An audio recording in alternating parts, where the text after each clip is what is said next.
Une femme se remarie après la mort de son premier mari. Elle avait un enfant avec son premier époux, âgé de 3 ans. La femme emménagea dans la maison de son nouveau mari avec son fils après leur union. Ce deuxième mari était très riche et n'avait pas objecté à ce que l'enfant reste dans sa maison avec sa mère. 1 an plus tard, la femme donna naissance à un autre enfant. Le mari fut rempli de bonheur, mais ses sentiments envers son fils aîné, l'orphelin, commencèrent à changer.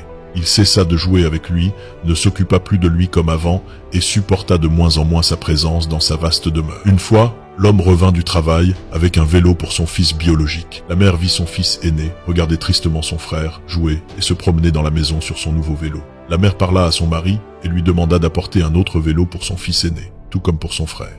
Mais il refusa catégoriquement, disant « Je ne suis pas responsable de lui, et si tu ne cesses pas de parler de lui, je le chasserai de la maison. » La mère, prise de peur pour son fils, accepta la situation, redoutant de le perdre.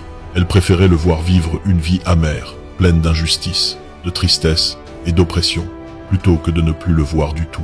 Les jours passèrent et les garçons grandirent. Le mari inscrivit son fils biologique dans une école privée à la pointe de la modernité, mais refusa d'inscrire le fils de sa femme, déclarant « Je ne suis pas son père pour dépenser mon argent dans son éducation. Après tout, il ne me sera d'aucune utilité et ne portera pas mon nom. » La mère lui répondit, en colère, « Oui, il n'est peut-être pas de ta chair et de ton sang, et il ne portera peut-être pas ton nom, mais cela ne signifie pas que tu dois le priver d'éducation et le laisser vivre dans les ténèbres de l'ignorance. N'as-tu pas dans ton cœur un atome de miséricorde et de pitié ?» Il cria, « J'en ai assez. Je ne supporte plus sa présence ici et je ne veux plus le voir dans ma maison. » Le garçon s'approcha de sa mère, essuya ses larmes et lui dit en pleurant, « Ne sois pas triste, maman. Rien en ce monde ne mérite que tu verses une larme pour lui. Je suis fatigué de voir ce vieil homme t'humilier chaque jour à cause de moi. Pour que tu sois heureuse, je vais partir et quitter la maison. » Le garçon laissa sa mère, prit ses vêtements et partit. Son cœur s'embrasa et des milliers de questions commencèrent à tourner dans sa tête. Où ira-t-il? Où vivra-t-il? Que mangera-t-il? S'il tombe malade, qui le soignera? Qui prendra soin de lui? La mère leva les mains vers le ciel et dit « Ô mon Dieu, je te confie mon fils orphelin.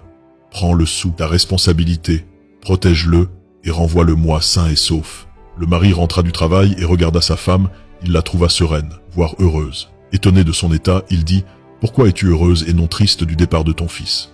Elle sourit et dit « J'ai confié le soin de sa protection et de sa subsistance à celui qui est bien plus capable que toi, à celui qui ne se lasse ni ne se fatigue, à celui qui le protège sans contrepartie.